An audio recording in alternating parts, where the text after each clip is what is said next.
అందరికీ నమస్కారం. దాదాపు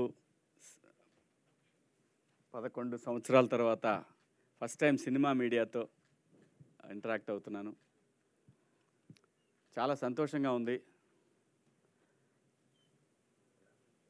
నా లైఫ్లో నా ఫ్యామిలీ ఎప్పుడు ఏమీ కోరలేదు, నా వైఫ్ కానీ పిల్లలు కానీ. లాస్ట్ ఇయర్ నన్ను వాళ్ళు అడిగింది ఏంటంటే, పిల్లలు పెద్దోళ్ళు అయ్యారు, వాళ్ళు అడిగింది ఏంటంటే, నాళ్ళు నువ్వు సొసైటీ సొసైటీ సొసైటీ అనుకుంటా నువ్వు యాక్ట్ చేసేటప్పుడు మేము చూడలేదు, ఇప్పుడు యాక్ట్ చేయనా అని అడిగారు పిల్లలు. సరే, దానికి సరైన సమయం సందర్భం వస్తుంది, వచ్చినప్పుడు మనం అడగక్కర్లేదు. సినిమా ఎప్పుడు కూడా అండి, నువ్వు సప్త సముద్రాల్లో ఉన్న లాక్కొస్తుంది. సినిమాకున్న గొప్ప విషయం అది. అలా ఏదో ఒక రోజు వస్తుందని నాకు తెలుసు. ఎప్పుడొకప్పుడు నేను ఖచ్చితంగా మళ్ళీ కనెక్ట్ అవ్వాల్సిందని తెలుసు నాకు. ఆ సందర్భంలో నేను యాక్చువల్గా ఒక తమిళ సినిమా తీసుకున్నాను, నేను కొన్నాను. నేను ఇంతకుముందు కూడా ప్రొడ్యూస్ చేశాను, తాజ్మహల్ అని మీ అందరూ తెలుసు. ఆ సందర్భంలో విజయ్ సేతుపతి గారి సినిమా ఒకటి కొన్నాను నేను. కొన్నప్పుడు థర్డ్ వేవ్ వస్తుందని మళ్ళీ మొదలుపెట్టారు.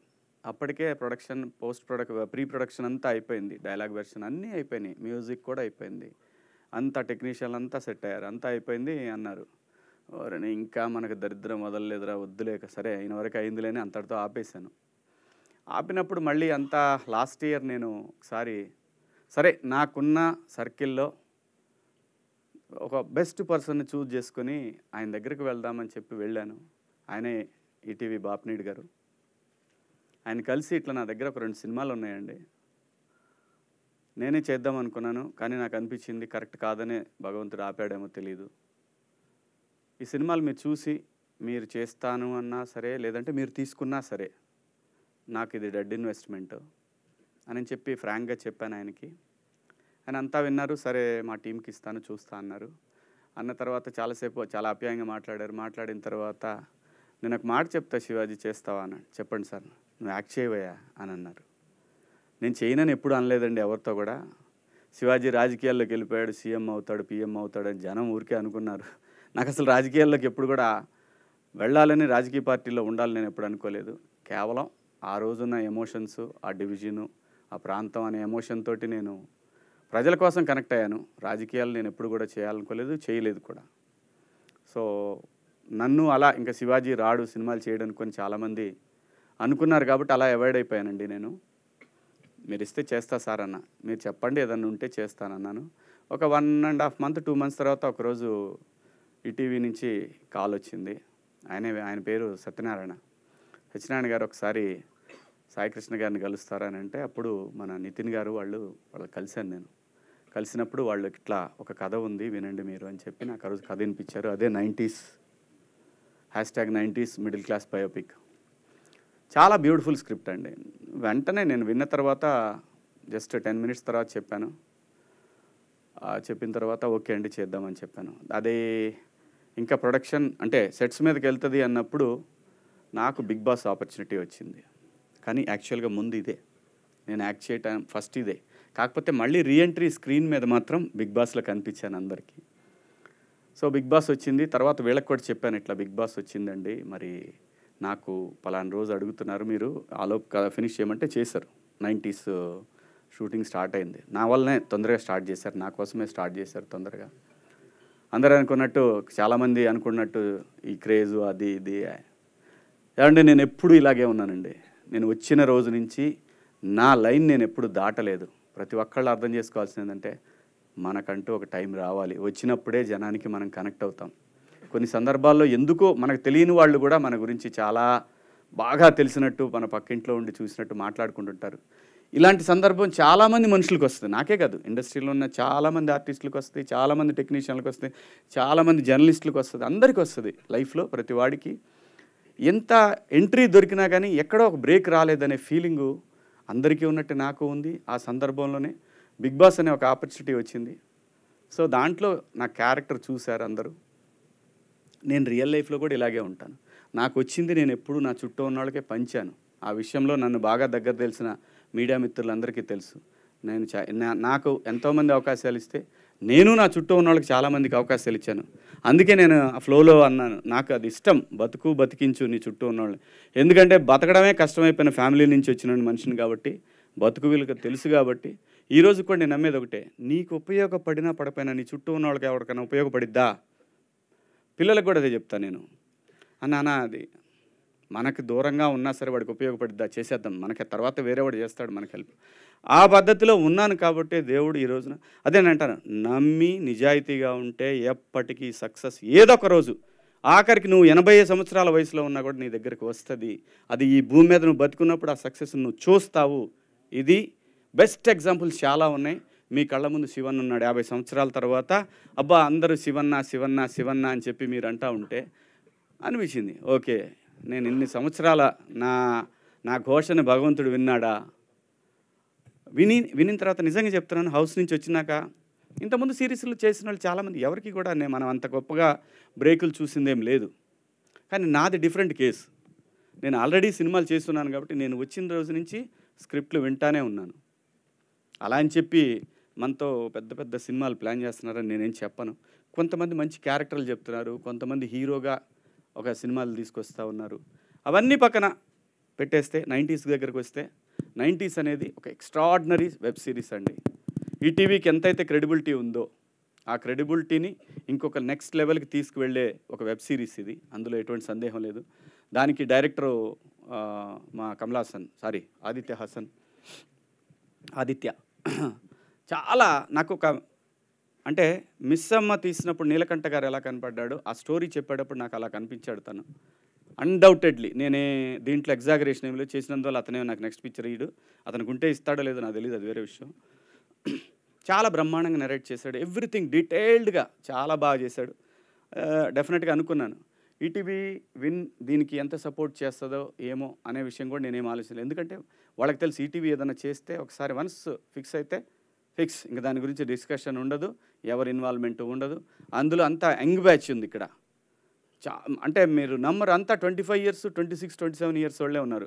సాయికృష్ణ గారు చూస్తానికి అలా కనపడతాడు కానీ చాలా చిన్నోడు. నా 50వ సినిమా రిలీజ్ అయినప్పుడు పుట్టాడు అతను, నిజం చెప్తున్నాను నేను. సో చాలా యంగ్ వీళ్ళందరూ కూడా. కాస్త బిర్యానీలు ఇవన్నీ పట్టడం వల్ల కొంచెం అలా ఉన్నారు, కానీ న్యాయంగా అయితే అలా కాదు. ఆయన కూడా చాలా చిన్నాడు. అందరూ నితిన్ గారు, ఆయనకి ఇంకా పెళ్లి కాలేదు, వాళ్ళ ఎంగేజ్మెంట్. ఏం చెప్తాం వీళ్ళందరికీ. అక్కడ మహాలక్ష్మి ఉంది, మరి ఏమైందో తెలియదు ఇంకా నాకు. మహాలక్ష్మి కానీ ఆ పక్కన కానీ అందరూ యంగ్. ఎప్పుడు కూడా వాడు గుర్తుపెట్టుకోండి, ఎవరైనా సరే ఇలాంటి యంగ్ బ్యాచ్తో ట్రావెల్ అవ్వండి. యంగ్ బ్యాచ్, నేను 25, 30లో ఉన్నప్పుడే నాకు ఒక కెరీర్ ఏర్పడింది. వీళ్ళతో పాటు కనుక ట్రావెల్ అవ్వగలిగితే చిన్న చిన్న దరిద్రాలు ఏమైనా ఉన్నా మనకి నెట్టుకొని వెళ్ళిపోతుంది అది. సో యంగ్ బ్లడ్, నిజంగా చెప్తున్నా, యంగ్ డైరెక్టర్స్ ఇప్పుడు ఎందుకు ఇంత ఇండస్ట్రీ ఇంత ఫ్లరిష్ అవుతుందంటే అదే కారణం. వాళ్ళకుండే తపన, వాళ్ళు చేయాలని ప్రతి దానికి దేనికి కూడా అసలు పోయి అక్కడే పడుకుంటారు, అక్కడే కూర్చుంటారు, ఎక్కడెక్కడ కూర్చుంటారు. వాళ్ళని చూసి మనం కూడా ఏడు అనుకుంటారని మనం కూడా వాళ్ళకంటే ఇంకో కొంచెం మన కిందే కూర్చొని మీరు కూర్చుంటారా అని చెప్పి అంత మంచి కొన్ని అలవాట్లు అట్లా అవుతూ ఉంటాయి చూసినప్పుడు. అంత బాగా ఈ సిరీస్ని. అలాగే మా ప్రొడ్యూసర్ నవీన్ మేడారం ఒక గొప్ప టెక్నీషియన్ అండి, అన్డౌటెడ్లీ. ఆయన రీసెంట్గా ఒక స్క్రిప్ట్ చెప్పారు నాకు. మామూలుగా అంటే ఫ్రెండ్లీగా ఉంటాడు నాతోటి, సినిమాల గురించి ఒక స్క్రిప్ట్ చెప్పాడండి. నేను చెప్తున్నా, రాసి పెట్టుకోండి వాళ్ళ.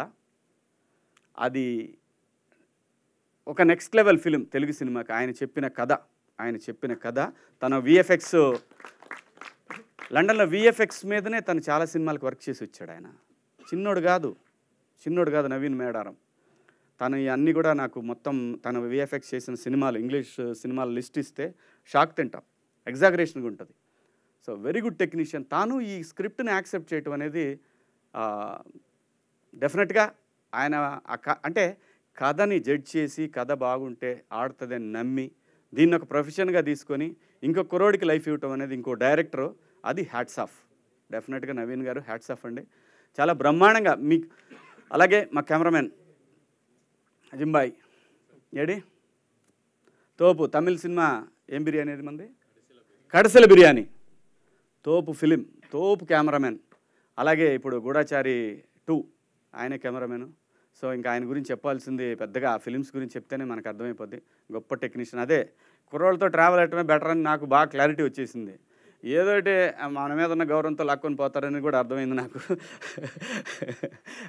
అలాగే మన ఈటీవీ మొత్తం టీం అంతా కూడా చాలా బ్రహ్మాండంగా వాళ్ళే కోఆర్డినేట్ చేయడం. జనరల్గా ఏంటంటే క్రియేటివ్ హెడ్ అంటే ఏంటంటే ఆయన ఒక ఆఫీస్లో కూర్చొని ఇదివరకటి రోజుల్లో మంచి చక్కటి బిర్యానీలు తెచ్చుకొని బ్రహ్మాండంగా బాగా మనల్ని జడ్జ్ చేస్తూ మన గురించి తెలియకపోయినా ఆర్టిస్టులు అట్లా ఉండేది.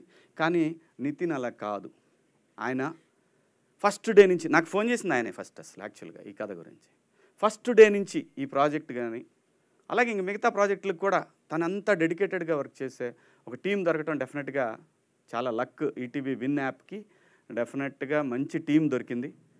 సో ఈ సిరీస్ని కనుక అందరూ యాక్సెప్ట్ చేయగలిగి ముందుకెళ్ళగలిగితే తెలుగు సినిమాలో తెలుగు ఇండస్ట్రీలో మనకి ఎట్లాగైతే ఓటీటీ ప్లాట్ఫామ్స్ అంటే ఓన్ తెలుగు ప్లాట్ఫామ్స్ తెలుగు వాళ్ళు స్టార్ట్ చేసిన లైక్ ఆహా, లైక్ ఇప్పుడు ఈటీవీ విన్, అలాగే ఈ సిరీస్కి మ్యూజిక్ చేసినటువంటి సురేష్ ఎంత బాగా అంటే ఒకటండి, నీ టాలెంట్ ఫస్ట్ కాదు, నీ బిహేవియర్ ఫస్ట్. అది మిమ్మల్ని ఆఫీస్ దాకా ప్రొడ్యూసర్ దాకా తీసుకెళ్తుంది. సో ఆ బిహేవియర్ ఎలాగుందో దానికి 10 టైమ్స్ తన వర్క్ డెఫినెట్గా అంత బాగుంది ఈ సిరీస్లో. అలాగే ఆర్ట్ డైరెక్టరు ఈయన మాకు ఇప్పుడు కాదు 70s నుంచే తెలుసు. మా సినిమాలకు చేశారు వీరు కూడా. సో మొత్తం 70s నుంచి 90s దాకా గట్టి టీమే ఉంది దీనికి. సో అలాగే వాసుకి మ్యామ్, తను బాలచంద్ర గారి స్కూల్ అండి, ఇంకా మనం ఏం చెప్తాం ఆవిడ గురించి అందరికీ తెలుసు. తను ఎంత టైమింగ్ అంటే మనం ఎలర్ట్గా లేకపోతే తొక్కేస్తారు ఆర్టిస్ట్గా, మామూలుగా కాదు మనుషులుగా. అట్లా ఉంటుంది నిజంగా. అంత ఐఎమ్ సో లక్కీ. ఎందుకంటే బాలచంద్ర గారి స్కూల్ నుంచి వచ్చిన ఆర్టిస్టులు అంటే డెఫినెట్గా ఎక్కడో పాయింట్లో తెలుస్తూ ఉంటుంది. మనం నెక్స్ట్ టైం ఎప్పుడన్నా ఏదన్నా ఒక సీన్ చేసేటప్పుడు ఆ సందర్భంలో అలాంటి రియాక్షన్ ఒకటి అనేది. So thank you ma'am. మంచి నాకు వీళ్ళందరితోటి చాలా గొప్ప ఎక్స్పీరియన్స్. అలాగే మౌళి నేను నిజంగా కూడా ఏం చూడలేదు అబ్బాయి, ఇప్పటికి కూడా నేను చూడలేదు ఏమీ కూడా. తను చాలా పెద్ద యూట్యూబర్ అని విన్నాను నేనేమీ చూడలేదు, కానీ మంచి ఆర్టిస్ట్ అవుతాడు ఈ అబ్బాయి కూడా. అంత బ్రహ్మాండంగా చేశాడు. అలాగే ఇంకా ఈ సినిమాకి హీరో, ఈ సిరీస్కి హీరో రోహన్. రాసుకోండి, నేను చెప్తున్నా ఈ రోజున వాడే హీరో. శేఖర్ ఫ్యామిలీ అయినా కూడా ఆ ఫ్యామిలీలో ప్రతి కుటుంబంలో ఒకడు ఉంటాడండి చిన్నోడు, దొంగనా సన్ను. నా ఇంట్లో మా మరికిగా ఇట్లా దొంగనా సన్ను. నాకు కథ చెప్పినప్పుడు నేను నిజంగా ఆ క్యారెక్టర్కి కనెక్ట్ అయ్యా. ఇక నా కథ ఇది పక్కన పడేయండి. అది ఆయన మీరు లావ్ అవ్వాలి సార్, పెరగాలి సార్ అని ఏముంది, ప్యారడైజ్ బిర్యానీ తింటే 4 రోజులు లావచ్చు, దానికేముంది, పెద్ద మ్యాటర్ కాదు అది. ఆడి క్యారెక్టర్కి నేను ఫిదా అయిపోయా, నిజంగా చెప్తున్నా. అంత మంచి క్యారెక్టరు ఆడు ఎంత గొప్పగా చేశాడండి. వాడి మీద నాకు అపారమైన గౌరవం, ప్రేమ ఏర్పడిపోయినాయి వాడి మీద. అసలు వీళ్ళందరిని అడిగాను నేను, వాడు వస్తున్నాడా దీనికి రావట్లేదా అని. మంచి ఆర్టిస్ట్ అవుతాడు ఈ అబ్బాయి కూడా. అదే చదువుకోరా ముందు, తర్వాత ఇవన్నీ చదువు చాలా ఇంపార్టెంట్. నేను చెప్తున్న ఆర్టిస్టులు ఎవరికైనా సరే, చైల్డ్ ఆర్టిస్టులైనా లైక్ మోక్ష లాంటి ఆర్టిస్టులైనా చదువు చాలా ఇంపార్టెంట్, రాసుకోండి. మేమేదో BA చేస్తే ఎవడికి తెలియదు, BAలో ఏముంటాయి ఎవడికి తెలియదు. సో అలాంటి పరిస్థితుల్లో సస్టైన్ అయ్యటానికి నానా అయ్యి ఇక్కడ దాకా రావడానికి ఇన్ని స్ట్రగుల్. ఇండస్ట్రీకి వచ్చిన తర్వాత 25 ఏళ్ల తర్వాత శివన్న అనే ఇంకో పేరు ఇచ్చారు. సో దానికి చాలా స్ట్రగుల్ ఉంది, చాలా మాటలు ఉన్నాయి, చాలా అవమానాలు ఉంటాయి. ఆ అవమానాలు అనేది ఎవరో చేస్తారని కాదు, మన కర్మే దానికి కారణం. సో ఈ వచ్చే యంగ్ జనరేషన్ ఎవరైనా సరే, నా కోరికోటి లైఫ్లో నాకు ఇప్పుడు నేను అమెరికా వెళ్ళినప్పుడు ఎప్పుడు కూడా నాకు అనిపిస్తుంది, అబ్బా ఈ యూనివర్సిటీలో నేను చదవలేకపోయానని ఎంత బాధ ఉంటుందంటే నమ్మరు. నేను ఆ యూనివర్సిటీల వైపు కూడా వెళ్ళను. ఆ రోజంతా నా మైండ్ అంతా బాధపడుతుంది. ఏం లైఫ్ అండి కాలేజ్ లైఫ్, ఏం లైఫ్ అది రాదు. బిగ్ బాస్ హౌస్లో ఉన్నప్పుడు ఏం ఫ్యామిలీ రా, ఫ్యామిలీ మిస్ అవుతున్నారా అని కొట్టుకుంటుంది గుండె. అలా ఆ లైఫ్ చూసినప్పుడు, కాలేజ్ లైఫ్ చూసినప్పుడు అలా కొట్టుకుంటుంది గుండె. సో నేను యంగ్ జనరేషన్కి ఇప్పుడు వచ్చే టాలెంట్కి అందరికీ చెప్పేదంటే, ఫస్ట్ ఫినిష్ చేయండి, కాలేజ్ ఫినిష్ చేయండి, ఆ తర్వాత మీరు సినిమాకి రండి. ఏమైనా చేయొచ్చు, మనకి ఏదైనా దొరికిద్ది. మన లైఫ్లో ఉన్నది ఏది దొరక్కపోదు. ఈ సిరీస్ ఈటీవీ విన్లో January 5th నుంచి టెలికాస్ట్ అవబోతూ ఉంది విన్ యాప్లో. చాలా బాగుంటుంది. రూపాయికి మావాడు చెప్పిన సెంటర్ ఫ్రెష్ అలా నోరు తెరిస్తే ఎలాగా బయటికి వెళ్ళిపోద్దో అలాగా ఒక రూపాయి అనేది పెద్ద మ్యాటర్ కాదు. మనం గోల్డ్ టికెట్ 400, 500 పెట్టి చూస్తున్నాం, రూపాయి పెద్ద మ్యాటర్ కాదు. కానీ ఈటీవీ అనేది ఒక క్రెడిబుల్ సంస్థ. వాళ్ళ నుంచి వచ్చే ఈ యాప్ డెఫినెట్గా తెలుగు వాళ్ళందరూ కూడా డౌన్లోడ్ చేసుకుంటారు నాకు తెలుసు. అలాగే బయట ఉన్న తెలుగు వాళ్ళకి కూడా నేను చాలామంది చూశాను. ఈటీవీ విన్ యాప్ నాకు ఇక్కడికంటే బయట దేశాల్లో చాలామంది డౌన్లోడ్ చేసుకున్నారు. అది విచ్ ఈస్ గ్రేట్. ఎందుకంటే బ్రాండ్ వాల్యూ అది. సో ఆ వాల్యూకి తగ్గట్టు ఈ సిరీస్ కూడా ఇంకో లెవెల్కి లేపే విధంగానే ఉంటుంది. అలాగే ఈ వెబ్ సిరీస్కి పనిచేసిన ప్రతి టెక్నీషియన్కి, అలాగే ప్రతి ఆర్టిస్ట్కి, అందరికీ కూడా పేరు పేరున థ్యాంక్స్. అలాగే మా ఈటీవీ విడ్కి పనిచేసినటువంటి క్రియేటివ్ టీమ్కి, అలాగే మార్కెటింగ్ టీమ్కి, అందరికీ, ప్రతి ఒక్కళ్ళకి, మీడియా మిత్రులందరికీ, మీ అందరికీ కూడా పేరు పేరున ధన్యవాదాలు. Thank you. మీకు అవకాశం ఉంటే ప్రమోట్ చేయండి దీన్ని కూడా. వాళ్ళు మళ్ళీ స్ట్రైకులు కొట్టకుండా నేను చూసుకుంటా, మీరైతే ప్రమోట్ చేయండి. ఈ సిరీస్ వరకు అదో హింస ఉంది వీళ్ళతోటి. ఈ కంపెనీలో చేరిన తర్వాత నాకు తెలియదండి, నా డ్యూటీ కొట్టడమే అంటాడు. వాళ్ళు చెప్పినా ఏండో, కానీ ఈసారి గట్టిగా చెబుతారు. మీరు ప్రమోట్ చేయండి. మంచి సిరీస్, చాలా బాగుంటుంది. మీరు చేస్తే నెక్స్ట్ సిరీస్లో నన్ను చేస్తావా అని అడిగాడు. నేను ఫాదర్ ఇచ్చాను, నా లవ్ స్టోరీ తీయి, దాంట్లో చేస్తానని చెప్పాను. మేబీ తీస్తాడేమో తెలీదు. అతనికి ఉంటే చేస్తాడు ఖచ్చితంగా. Thank you so much. Thank you Shivaji గారు, థ్యాంక్ యూ సో మచ్.